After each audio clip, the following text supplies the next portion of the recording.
Hello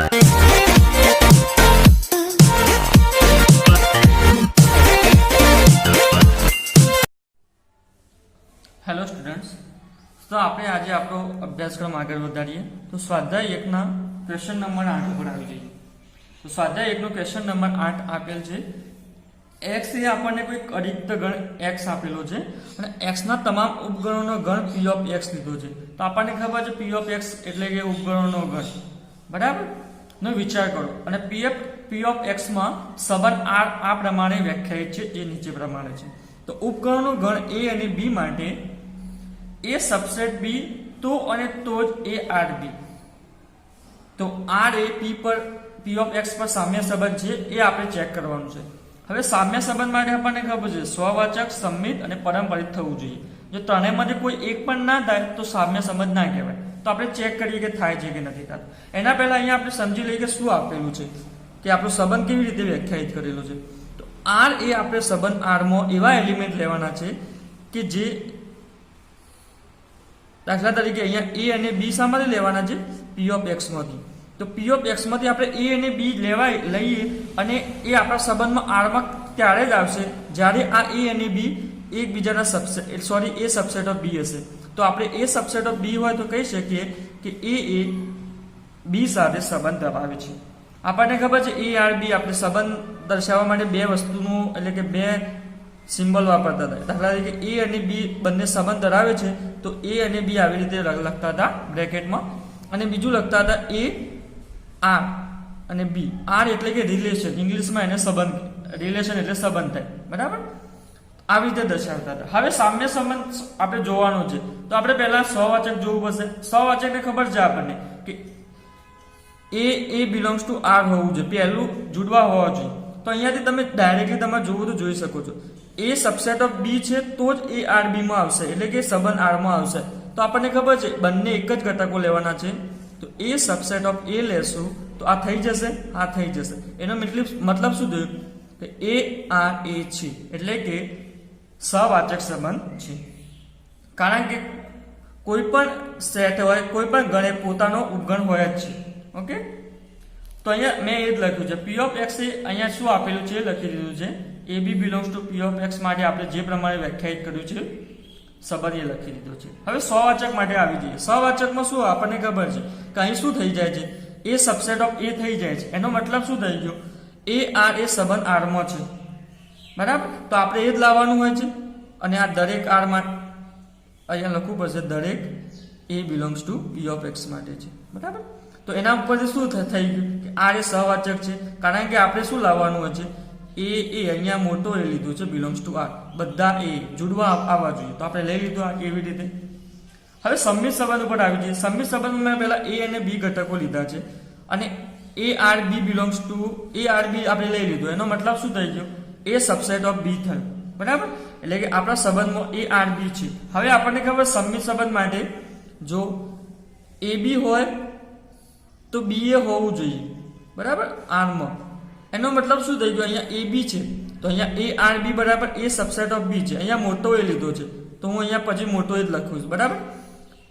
તો હવે એનું ઉલટું કરવા માટે b એ બિલોંગ્સ ટુ r થવા માટે શું હોવું જોઈએ, b સબસેટ એ હોવું જોઈએ બિલોંગ્સ ટુ r માં।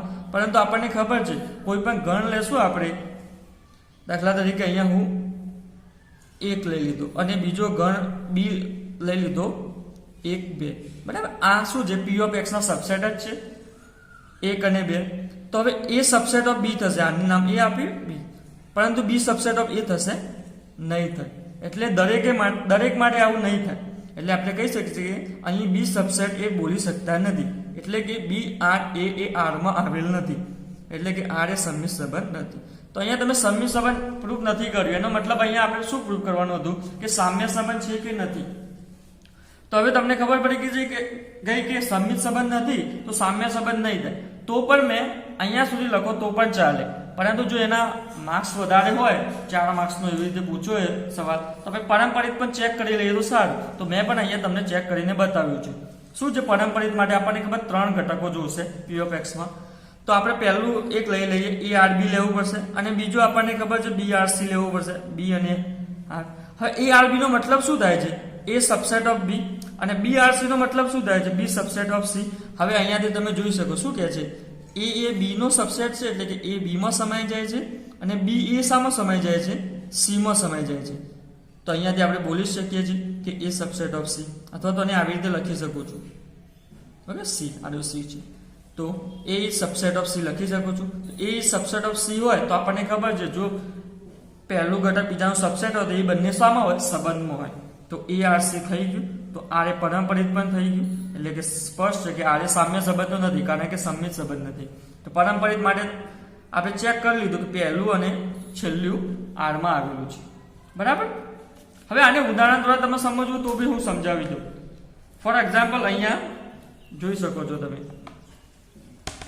અહીંયા x લીધો છે તો x મેં 1 2 3 લીધું છે. p ઓફ x એટલે કે ઉપગણોનો ગણ. ઉપગણો કેવા કહેવાતા આપણને ખબર છે? 1 2 3 1 2 1 2 3 1 3 1 2 3 અને છેલ્લું 5. કુલ 8 ઘટકો હશે.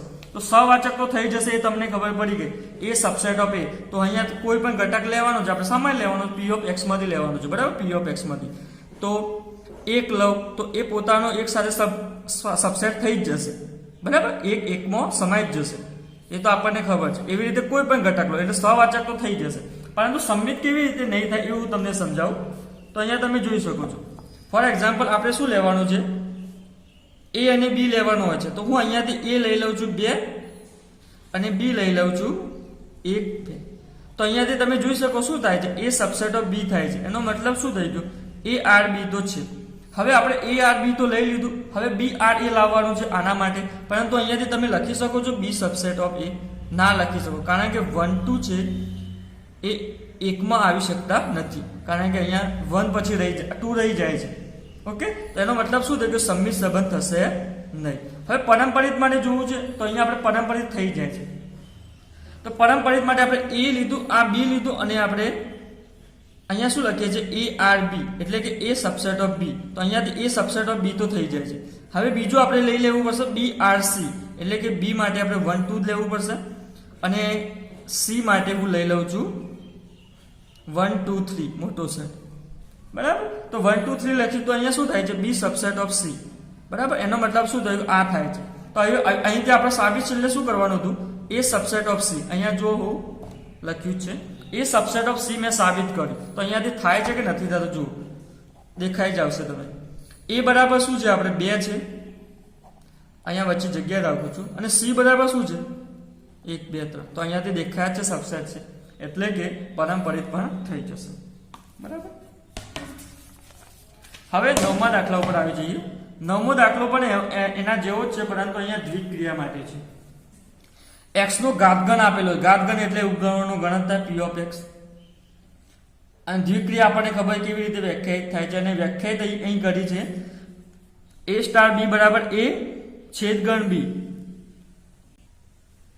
એ છેદગણ b વડે વ્યાખ્યાયિત કરી છે, એટલે કે આપણે જે પણ બે ઘટકો લેશું એનો આપણે છેદગણ લેવો પડશે. તો શું કહે છે? સાબિત કરો કે x એ દ્વિક્રિયા માટે તટસ્થ ઘટક છે અને દ્વિક્રિયા સ્ટાર એ સ્ટારને સાપેક્ષે px માં કેવળ x જ વ્યસ્ત સંપન્ન છે. હવે તટસ્થ ઘટક સાબિત કરવાનું છે પહેલા, વ્યસ્ત સંપન્ન માટે પછી વાત કરીએ. તટસ્થ ઘટક માટે આપણને ખબર છે જો e એક તટસ્થ ઘટક હોય તો આપણને ખબર છે e સ્ટાર a બરાબર a સ્ટાર e થાય. તો અહીંયા સાબિત કરવાનું છે. તો અહીંયા સાબિત શું કરવાનું છે? x એ આ ક્રિયા માટે તટસ્થ ઘટક છે. તો x એ આ ક્રિયા માટે તટસ્થ ઘટક હોય તો અહીંયા x લખી દઉં તો શું આવશે? a star x is equal to a આવશે, is equal to x star a આવશે. બરાબર, અહીંયાથી જોઈ શકો છો. તો અહીંયાથી મેં એ જ લખ્યું છે. અહીંયા પહેલા જે આપણને ઉપર સુધી આપેલું છે A intersection b belongs to p of x એ જ લખી દીધું. હવે આપણે શું કહે છે અહીંયા કે એ x એ x શું છે? તટસ્થ ઘટક છે. તો આપણે એક એલિમેન્ટ લઈ લીધો a belongs to p of x માં લઈ લીધું. બરાબર, અહીંયાથી. તો એના માટે x શું છે? તટસ્થ ઘટક છે. તો તટસ્થ ઘટક હશે શું થશે? અહીંયાથી તમે જોઈ શકો છો. અહીંયા મેં નીચે લખ્યું છે શું થશે? a સ્ટાર x બરાબર a થશે અને x સ્ટાર a બરાબર a થશે. તો એના માટે અહીંયા જે આપણું સ્ટાર જે આપણી ક્રિયા છે એ કઈ રીતે વ્યાખ્યાયિત કરી છે? a છેદગણ b.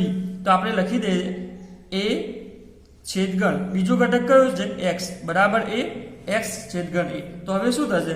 a star x થશે અને સ્ટાર એક્સ થશે. તો અહીંથી તમે જોઈ શકો છો આપણું જે તટસ્થ ઘટકની વ્યાખ્યા હતી એ પ્રમાણે થાય છે. તો એક્સ એ સ્ટાર માટેનો તટસ્થ ઘટક છે. હવે બીજું જે સાબિત કરવાનું છે એ છે સ્ટારને સાપેક્ષે px એક્સમાં કેવળ એક્સ જ વ્યસ્ત સંપન્ન છે. તો વ્યસ્ત સંપન્ન છે એનો મતલબ શું થાય? એક્સ જ વ્યસ્ત સંપન્ન છે એનો મતલબ શું થાય કે એક્સ નો જ વ્યસ્ત આપણને ઘટક મળે છે. એક્સ નો જ વ્યસ્ત ઘટક મળે છે.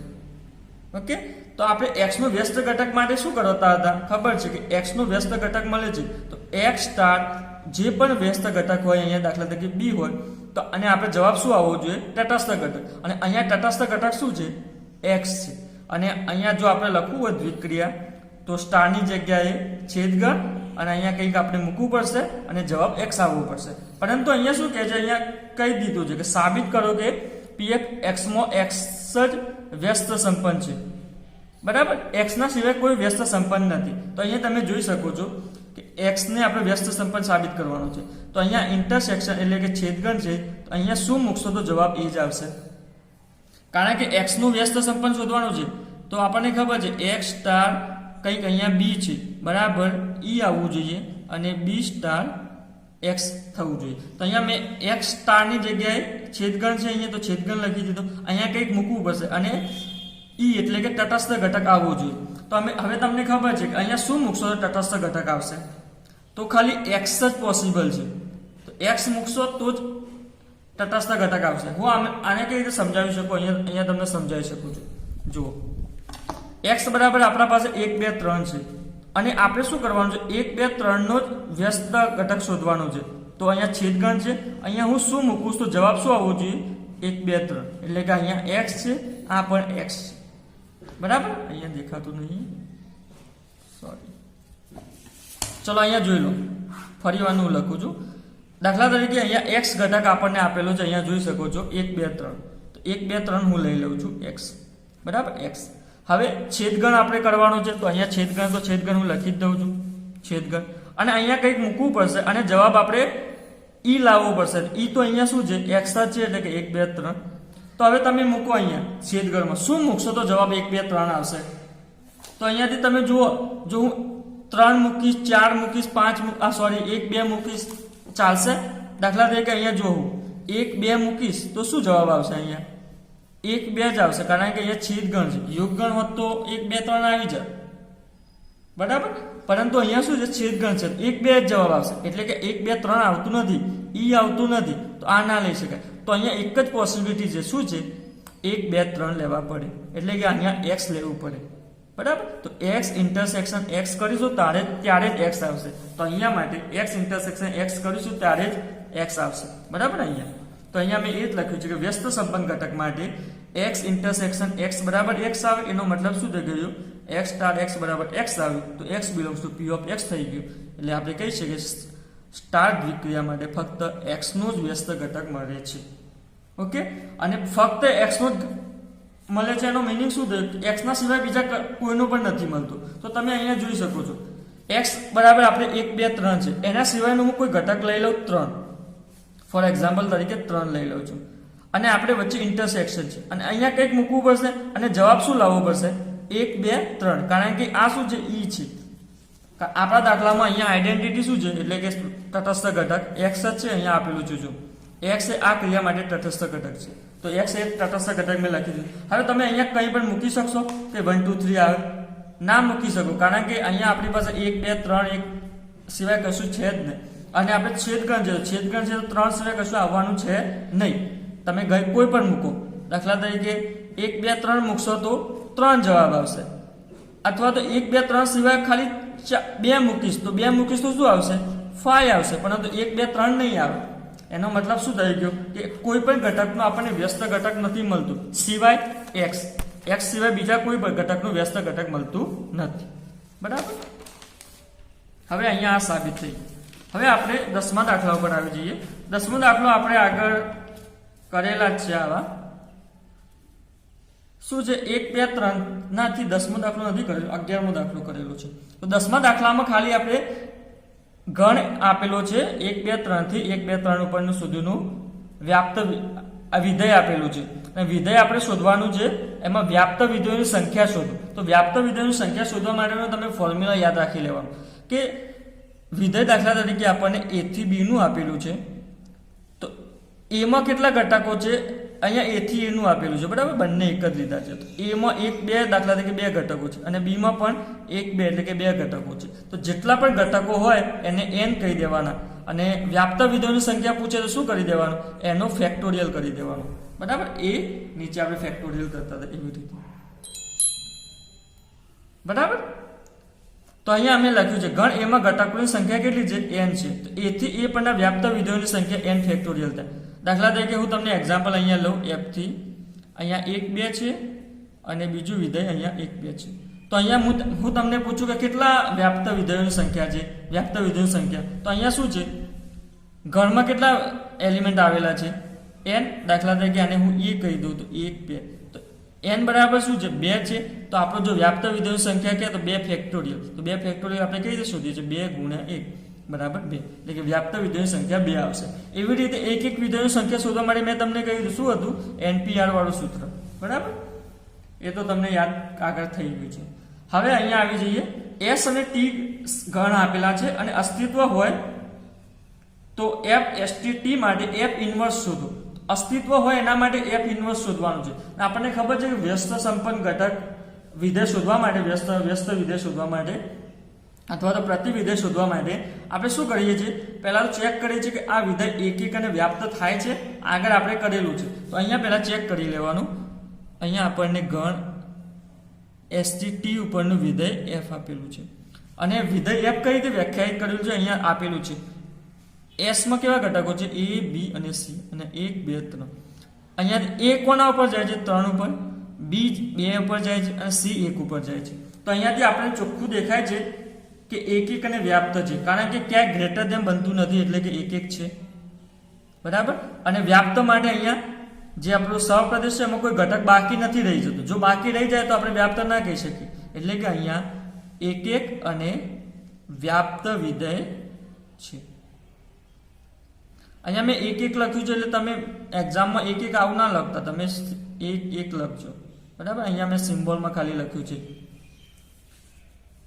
એક એક વિધેય છે. તો આપણને ખબર છે એક એક અને વ્યાપ્ત વિધેય હોય તો શું મળશે, આપણને f ઇન્વર્સ મળશે. તો અને f ઇન્વર્સ શોધવા માટે મેં તમને કીધું હતું આવી રીતે જો મેપિંગ આપેલું હોય પ્રતિબિંબમાં આવી રીતે, તો એના માટે શું કરવાનું, જે f આપેલું હોય એનું ઉલટું લખી દેવાનું. અહીંયા શું છે, a3 છે તો 3a લખી દેવાનું, 2b લખી દેવાનું અને 1c લખી દેવાનું. તો આ આપણું f ઇન્વર્સ મળી, બરાબર. હવે બીજું વિધેય આપેલું છે એના માટે જોઈ લઈએ. તો પહેલા તો એક એક અને વ્યાપ્ત થાય છે એ જોવું પડશે. 1 2 3. તો અહીંયાથી જુઓ, અહીંયા s છે, અહીંયા t છે, અહીંયા f વિધેય આપેલું છે. a જાય છે 2 ઉપર, b જાય છે 1 ઉપર, c જાય છે 1 ઉપર. તો અહીંયા તમે જોઈ શકો છો કે અહીંયા શું બને છે, ગ્રેટર ધેન, એટલે કે એક એક વિધેય નથી, વ્યાપ્ત વિધેય પણ નથી, કારણ કે 3 ને કોઈ મળતું નથી. પરંતુ બંનેમાંથી એક પણ ના હોય એટલે આપણે પ્રતિ વિધેય ના શોધી શકીએ. એટલે વ્યાપ્ત પણ અહીં તો નથી, એટલે આપણે કહી શકીએ કે આ વિધેયનું પ્રતિ વિધેય શક્ય નથી. ઓકે, પ્રતિ વિધેય શક્ય નથી. હવે આપણે 12મા દાખલા ઉપર આવી જઈએ.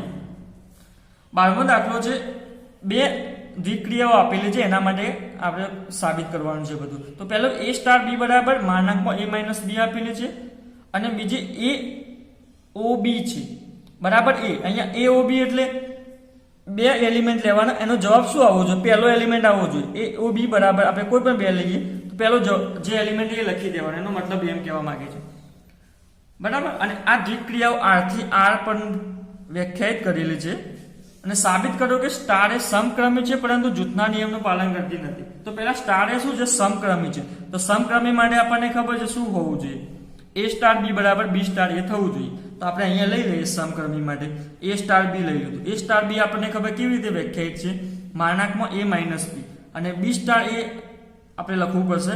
તો b સ્ટાર એનો મિનિંગ થશે માનાંકમાં b માઇનસ c. તો હવે તમને ખબર માનાંકમાં b માઇનસ a હોય અથવા તો a માઇનસ b હોય એ બંને સરખા જ થાય, કારણ કે 2 માઇનસ 3 હોય અથવા તો 3 માઇનસ 2 હોય. જો અહીંયા માઇનસ 1 આવશે તો માનાંક છે તો 1 થઈ જશે અને અહીંયા 3 માઇનસ 2 એટલે કે 1 જ આવશે. તો આ બંને સરખા આવે છે એટલે કે હું આના બરાબર આ લખી શકું છું.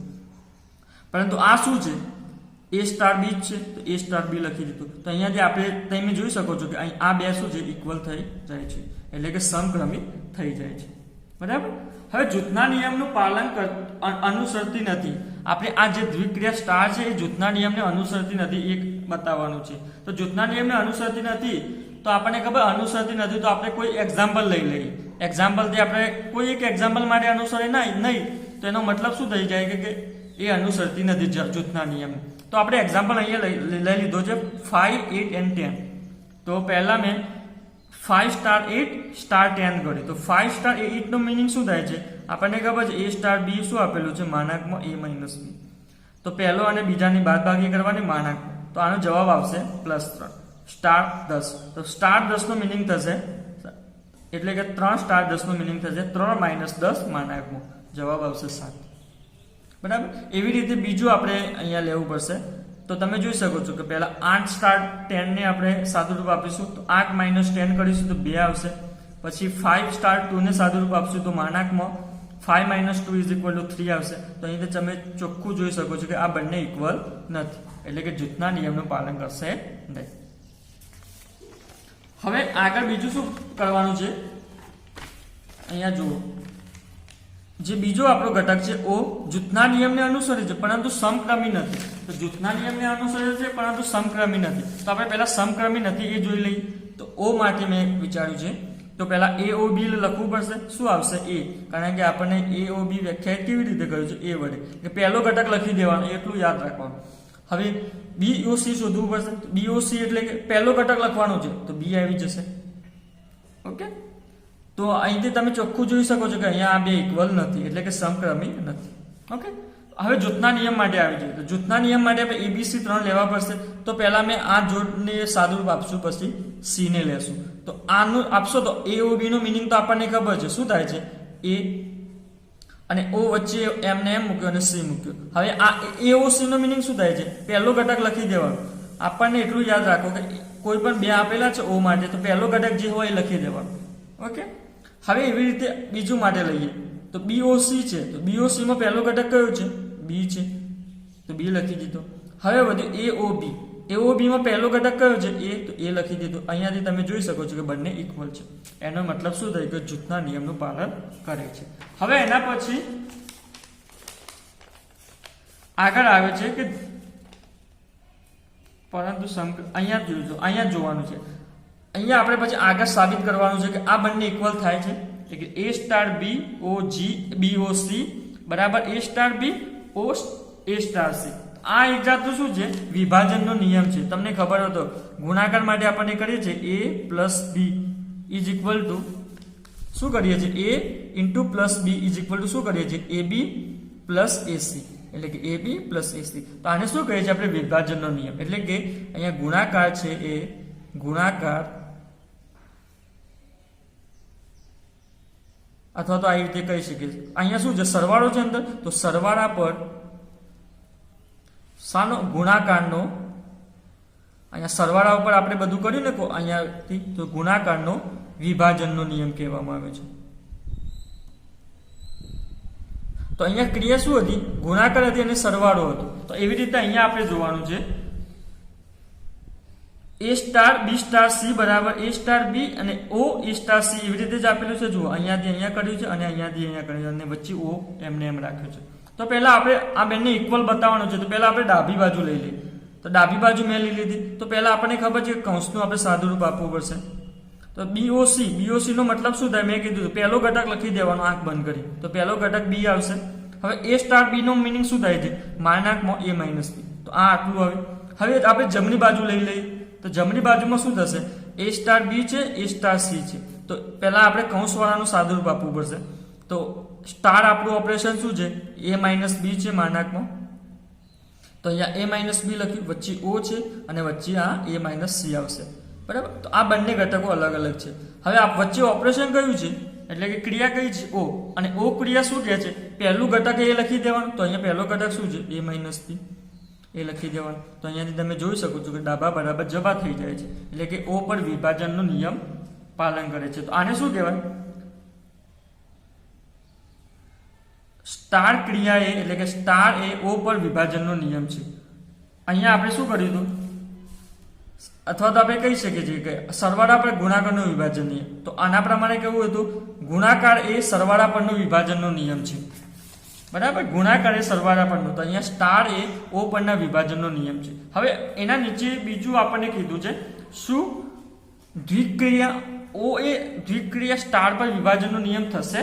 તો આનો મતલબ શું થાય, ઓ એ સ્ટાર ઉપર, એટલે કે ઓ લખવું પડશે અને કોના ઉપર, સ્ટાર ઉપર. તો આનો જવાબ શું આવવો જોઈએ, એ ઓ બી વચ્ચે સ્ટાર આવશે અને એ ઓ સી. આ થાય છે કે નથી થતું જોવાનું છે. તો તમે અહીંયાથી જુઓ, પહેલું લીધું છે એ ઓ બી સ્ટાર સી. બરાબર, તો એના માટે શું આવશે, બી સ્ટાર સી ને પહેલા આપણે સાદું રૂપ આપીએ તો બી માઇનસ સી, અને વચ્ચે ઓ વાળું છે તો આપણે ખબર છે ઓ હોય તો પહેલો ઘટક લખી દેવા. હવે એવી રીતે બીજું લઈ લઈએ એઓબી અને એઓસી. તો એઓબી નો મતલબ શું થશે, પહેલું ઘટક લખવાનું, તો પહેલો ઘટક મેં એ લખી દીધો. અહીંયા એઓસી માં પહેલો ઘટક લખી દેવાનો, એ લખી દીધો. હવે એ સ્ટાર એ છે તો એ સ્ટાર એનો મિનિંગ શું છે આપણને ખબર છે, અહીંયા આપેલું છે એ માઇનસ બી, એટલે કે પહેલો માઇનસ બીજો, પરંતુ મનાકાર. આજે અહીંયા શું આવશે, એ માઇનસ એ 0 આવશે. તો આ બંને ઇક્વલ થતા નથી, તો વિભાજનના નિયમનું પાલન કરતું નથી, એવું લખી દેવાનું. હવે 13મા દાખલા ઉપર આવી જઈએ. તો 13મો દાખલો છે પી ઓફ એક્સ વાળો પાછો આવી. તો પી ઓફ એક્સ થી પી ઓફ એક્સ નું આપેલું છે અને અહીંયા દ્વિક્રિયા આપેલી છે એ સ્ટાર બી બરાબર એ માઇનસ બી યોગગણ બી માઇનસ એ આપેલું છે. બરાબર, આને આપણે શાયદ એ ડેલ્ટા બી વડે લખતા હતા કે એ માઇનસ બી યુનિયન બી માઇનસ એ. બરાબર, એ જ છે. સ્ટાર બી આવી રીતે વ્યાખ્યાયિત કરી. શું કરવાનું છે, સાબિત કરવાનું છે ફાઈ એ સ્ટાર માટે તટસ્થ ઘટક છે અને પી ઓફ એક્સ ના તમામ ઘટક માટે એ નો વ્યસ્ત સંપન્ન ઘટક એ વ્યસ્ત સંપન્ન છે, એટલે કે એ નું આપણને વ્યસ્ત મળે છે અને એ ઇન્વર્સ બરાબર એ થાય છે, એ જોવાનું છે. તો પહેલા શું કરવાનું, ફાઈ એ તટસ્થ ઘટક છે. તો આપણને ખબર છે તટસ્થ ઘટક માટે શું કરીએ છીએ, શું થવું જોઈએ તટસ્થ ઘટક માટે, જે પણ કદાચ ઈ તટસ્થ ઘટક હોય તો એ ઈ સ્ટાર એ થવું જોઈએ. બરાબર, આવું થવું જોઈએ. તો આપણને અહીંયા જે દ્વિક્રિયા આપેલી છે એ લઈ લીધી. તો અહીંયા એ લીધો છે, એવી રીતે મેં અહીંયા કેપિટલ એ લઈ લીધું છું. બરાબર, તો એ સ્ટાર ઈ બરાબર ઈ સ્ટાર એ થવું જોઈએ. પરંતુ અહીંયા આપણને શું આપી લીધું છે, ફાઈ એ દ્વિક્રિયા આપી દીધેલી છે, સોરી તટસ્થ ઘટક આપી દીધું છે. એટલે કે એની જગ્યાએ હું ફાઈ લખી દઉં અને જવાબ શું આવવો જોઈએ, એટલે કે અહીંયા જુઓ એ સ્ટાર ફાઈ બરાબર શું આવવું જોઈએ, એ જવાબ આવવો જોઈએ. બરાબર, તો હું અહીંયા એ જ કરું છું. તો અહીંયા પહેલા મેં અહીંયા નીચે આવી જોઈએ, ચલો એ સ્ટાર ફાઈ શોધી દે. તો જવાબ શું આવવો જોઈએ, એ આવવો જોઈએ. તો એ સ્ટાર ફાઈ, તો હવે આપણું ઓપરેશન જે છે અહીંયા ક્રિયા, તો એ સ્ટાર બી બરાબર શું છે, એ minus B યોગન B minus A. તો એ લખી દઉં, A minus phi union phi minus A. તો આપણને ખબર છે કે એ માઇનસ ફાઈ કરીશું તો શું આવશે, એ આવશે, અને યોગગણનો યોગગણ વચ્ચે અને ફાઈ માઇનસ એ કરીશું તો ફાઈ આવશે, અને છેલ્લે જવાબ શું આવશે, એ યોગગણનો ફાઈ નો જવાબ શું આવશે, એ આવશે. તો આપણે અહીંયા સાબિત કરી દીધું કે ફાઈ એ શું છે, તટસ્થ ઘટક છે. હવે એનું ઉલટું પણ કરવું પડશે અહીંયા. તો ફાઈ સ્ટાર એ કર્યું, તો ફાઈ સ્ટાર એનો મિનિંગ શું થશે, ફાઈ માઇનસ એ યુનિયન એ માઇનસ ફાઈ, તો જવાબ આવી જશે એ. બરાબર, તો આપણે કહી શકીએ ફાઈ એ સ્ટાર માટેનો તટસ્થ એકમ ઘટક છે. અહીંયા તમને જો માઇનસ કરતા તમને ખબર નથી પડતી એ માઇનસ બી કેવી રીતે શોધીએ, ખબર છે એ માઇનસ બી કેવી રીતે શોધવાનું, એના એવા ઘટકો જે બીમાં ના હોય. ઓકે, તો એના આપણે બધા ઘટકો લેવાના છે, પરંતુ બીમાં ના હોવા જોઈએ એ ઘટકો. બરાબર, તો અહીંયાથી તમે જુઓ એના બધા જ ઘટકો મેં કેવી રીતે સાબિત કર્યું, એ માઇનસ ફાઈ, તો એના આપણે બધા જ ઘટકો લેવાના છે અને ફાઈ છે એટલે કે એનામાં તો કંઈ છે જ નહીં. બરાબર, એના બધા ઘટકો લેવાના છે જે ફાઈ બીજા ઘરમાં ના હોય, એટલે કે ફાઈ ઘરમાં ના હોય, તો ફાઈ ઘરમાં તો કોઈ છે જ નહીં, એટલે તો એ પોતે જ આવી જશે આખું. બીજું શું લેવાનું છે, ફાઈ માઇનસ એ, તો એનો મિનિંગ શું થશે, કે ફાઈના બધા જ ઘટકો, તો ફાઈમાં તો કોઈ ઘટક જ નથી, તો ફાઈનો ફાઈ જ રહેશે.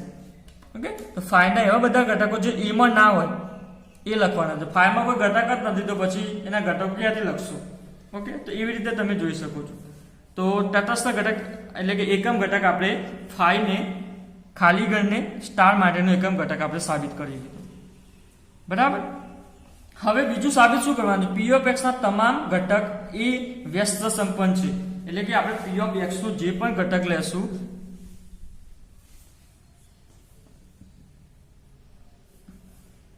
એ વ્યસ્ત સંપન્ન ઘટક છે. ઇન શોર્ટ અહીં શું શોધવાનું છે કે પી ઓફ એક્સ ના જેટલા પણ ઘટકો છે એ બધા જ ઘટકો શું થઈ જાય, વ્યસ્ત સંપન્ન થાય છે અને એ ઇન્વર્સ બરાબર એ થાય છે એવું સાબિત કરવાનું છે. તો આપણને ખબર છે વ્યસ્ત ઘટક માટે શું કરીએ છીએ, દાખલા તરીકે હું A belongs to P of X લઈ લઉં છું ફોર એક્ઝામ્પલ, અથવા તો તમે દરેકે દરેક માટે ફોર એવરી અહીંયા આપણે લખીએ છીએ A belongs to P of X તમે લઈ લીધું, બરાબર. તો એ માટે શું થવું જોઈએ, જો તટસ્થ ઘટક હોય તો આપણને ખબર છે કે એ સ્ટાર કોઈ તટસ્થ ઘટક બી અસ્તિત્વ ધરાવતો હોય તો અહીંયા શું આવવું જોઈએ, ઈ, એટલે કે તટસ્થ ઘટક નહીં, સોરી, વ્યસ્ત ઘટક અસ્તિત્વ ધરાવતો હોય બી તો અહીંયા એ આવવું જોઈએ અને એવી રીતે બી સ્ટાર એ થવું જોઈએ. તો એવી રીતે આપણે અહીંયા એ જ કરીએ છીએ. તો શું કરીએ છીએ, અને બીજું આપણે શું ફાઇન્ડ કરવાનું છે કે એ ઇન્વર્સ બરાબર એ, તો આનો મિનિંગ શું થશે અહીંયાથી, એ નો ઇન્વર્સ એટલે કે વ્યસ્ત છે, તો એ પોતે જ એનો વ્યસ્ત છે. તો અહીંયા લખવું હોય તો કેવી રીતે લખી શકો, એ સ્ટાર, તો બી આપણો શું ઘટક છે, એ જ છે, ઈ એ સ્ટાર, એટલે કે અહીંયા એ જે આપણે એ શોધ્યો છે એ આગળ વાળો એ છે એનો વ્યસ્ત ઘટક છે. તો આપણે એ જ લખી દઈએ. તો એ સ્ટાર એ શોધવું પડશે, પરંતુ જવાબ આપણે શું લાવવું પડશે, ઈ લાવવું પડશે. તો ઈ અહીંયા શું છે, અહીંયા આગળના દાખલા માટે 5 છે, દેખો ખાલી ઘર, તો અહીંયા હું 5 લખી દઉં, બરાબર. તો ઇન શોર્ટ આપણે આવું લાવવાનું છે, એ સ્ટાર એ બરાબર 5 લાવવાનું છે. ઓકે, તો આપણે અહીંયાથી લાવી દઈએ. જુઓ એ સ્ટાર એ બરાબર, તો એ સ્ટાર એ આપણી દ્વિક્રિયા શું છે, અહીંયા આપેલી છે એ માઇનસ બી, બી માઇનસ સી. તો એ માઇનસ બી, તો પહેલો ઘટક માઇનસ બીજો ઘટક, યોગગણ કરવાનું છે, પહેલો ઘટક માઇનસ બીજો ઘટક. હવે આપણને ખબર છે કે એ માઇનસ એ કરીશું તો શું આવશે, ખાલી ગણ આવશે, યોગગણ ખાલી ગણ આવશે, અને ખાલી ગણનું આપણે યોગગણ કરીશું તો ખાલી ગણ જ આવશે. તો આપણે શું સાબિત કરી દીધું, અહીંયા મેં તમને કહ્યું હતું એ સ્ટાર એ બરાબર 5 કરી દીધું. એનો મતલબ શું થઈ જાય છે કે A belongs to P of X માટે એ નો વ્યસ્ત ઘટક એ જ છે, એટલે કે અહીંયાથી આપણે કહી શકીએ કે એ સ્ટાર એ બરાબર 5 આવે છે. એનો મતલબ શું થયો, આ બીજા નંબરનો ઘટક હોય છે એ શું હોય છે, આગળના નંબરનો ઘટકનો વ્યસ્ત ઘટક હોય છે. તો આપણે શું કહી શકીએ, એ બરાબર એ ઇન્વર્સ થાય, અથવા તો એ ઇન્વર્સ એટલે કે વ્યસ્ત ઘટક શું થશે, એ પોતે જ થશે, બરાબર.